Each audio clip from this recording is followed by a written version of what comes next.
Okay, a lot of people are feeling really scared, brokenhearted, betrayed.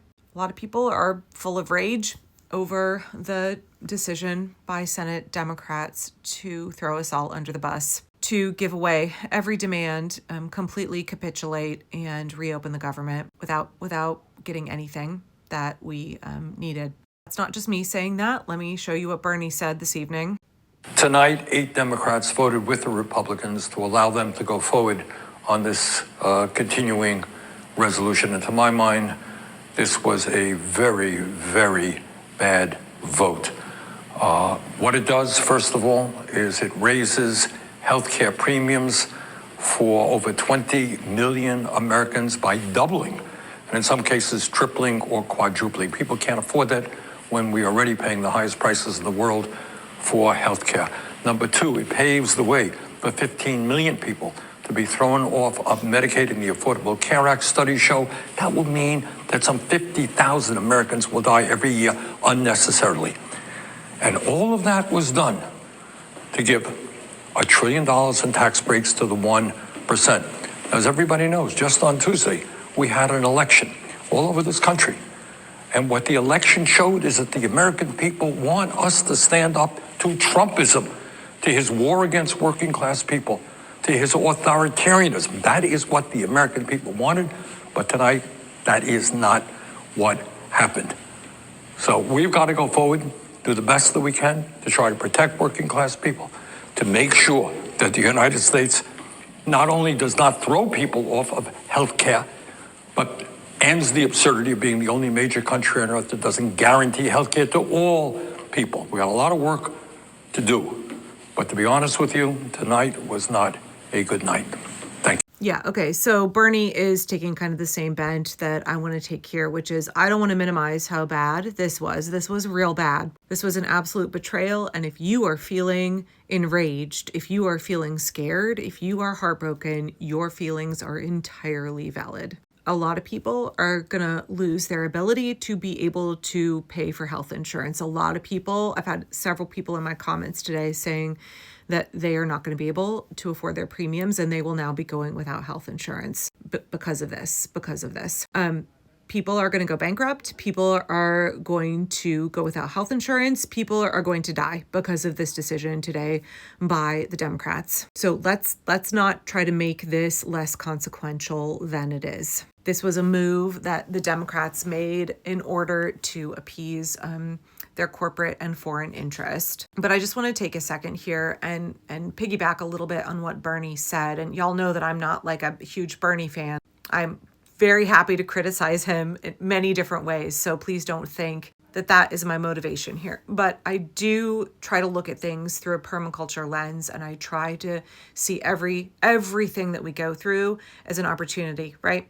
Everything is a chance to be able to get control of the narrative, to be able to strategize, to be adaptive, to be creative. Everything that the regime does gives us a chance to either try to create a backlash against them for their actions, or their actions reveal something and open up a door and give us a chance to react in a way that advances our cause. And I think we have to view the Democrats' action tonight the same way, because functionally the Democrats who threw us under the bus, and I know that it's not all of them. I also know that there are plenty of them who voted no that were in favor of this action tonight. So if your senator voted no, the way that you make sure that they are actually on our side, that they are actually an ally and not part of the Vichy Dems who are capitulators with the fascists, is that you demand that your Democratic senator come out and insist that Chuck Schumer be replaced in Senate leadership.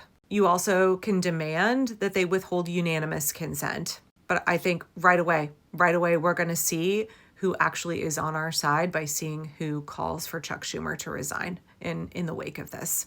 But let me get back to what Bernie said here, because if we're looking at this through a permaculture lens and we're saying, okay, how do we make lemonade out of these lemons? The future is not yet written. The future is unknown. The future is what we make of it. And I think, the state of healthcare in this country has been so abysmal for so long, so incredibly unaffordable.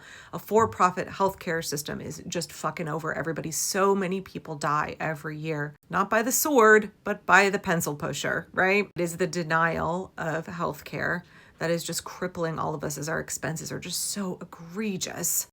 I think the thing that we can take coming out of this is that Senate Democrats were not willing to hold the line for Medicaid or for even Affordable Care Act subsidies. They would not take on even relatively small asks to protect 51,000 lives a year. And we have to think bigger. We have to think, okay, these guys are not for us. They were holding us back. They were holding us down.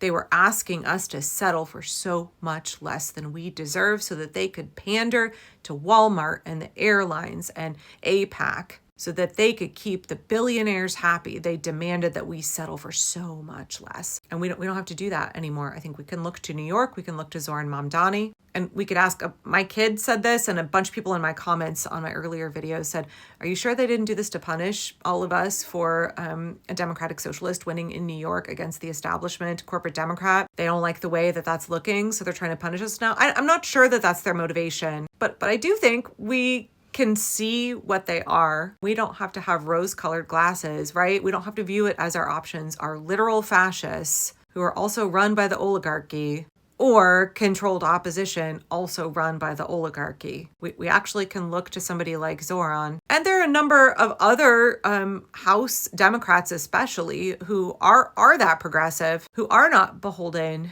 to billionaires. They actually want representative democracy. They actually care about you and me. They want to represent us and our interests. And we can say, okay, we're not content for this. We're going to fake like we're going to restore the ACA subsidies and then we're just going to throw you all under the bus. Nope, I think this is an opportunity for us to reform the Democratic Party very swiftly. And this is absolutely the moment in time when the American people are primed to say, we want universal health care and we want it now. We will no longer settle for less. Y'all are killing us. Big healthcare is killing us.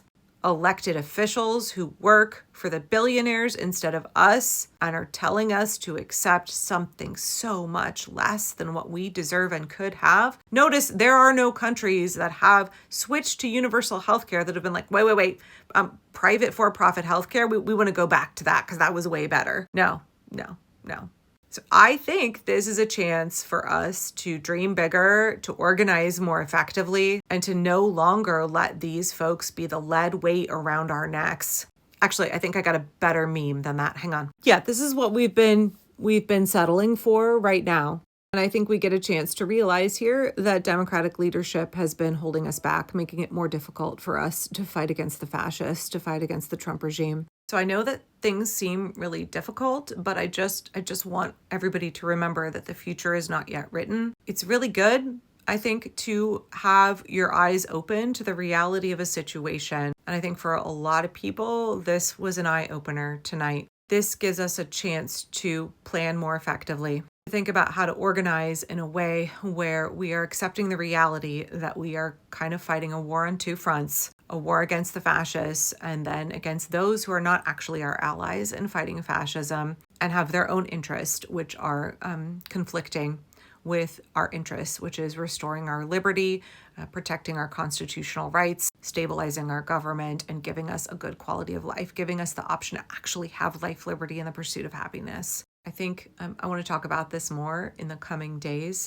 But for me, I think that this is a chance for us to have that tipping point, to reorient ourselves and to understand the nature of what we are up against, what we are working to get free of. Because when we see corporate Democrats behaving in this way, it should be abundantly clear to everybody that they are not our allies. They are part of the problem. They are upholding the systems of oppression that make it impossible for us to have the kind of quality of life that we all deserve and we should be able to access. So I would just encourage you, what kind of America would you dream of if Senate corporate Democrats were not holding you back? What kind of America could be possible if we organize together to actually have representative democracy, a government of, by, and for the people, not for corporations? What would it look like to really get free of the oligarchy? What kind of reforms would we need? What would give you and your community a good quality of life? How do we strategize together to have that going forward? Because as long as we are toppling fascism, as long as we are wanting an America that is a functional democracy, then we have to work to get free of the oligarchy. That's